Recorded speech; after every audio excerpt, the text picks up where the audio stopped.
নষ্ট হয়ে যায়। মেয়ে যদি চরিত্রহীন হয়, মেয়ে যদি অপবিত্রা হয়, মেয়ে যদি খারাপ হয়, তো এটা বিরানি পৌঁছলে জাগাত রাখন যায় না, একবারে দূরের ডাস্টবিনে ফেলে দিতে হয়।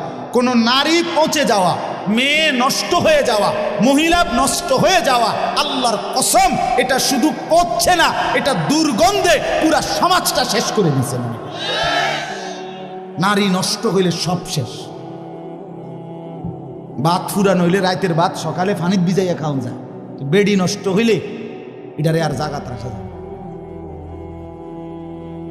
হ্যাঁ, যে মেয়ে বেহায়া দুশ্চরিত্রা, যে মেয়ে কোনো হারাম প্রেমে ঢুকে গেছে, যে মহিলা বিবাহিতা কোনো পরকীয়ায় আসক্ত, মনে করেন ওই সমাজও শেষ, ওই ঘরও শেষ, ওই স্বামীর জিন্দিগিও শেষ, ঘরটাই তখন জাহান্নামের টুকরা।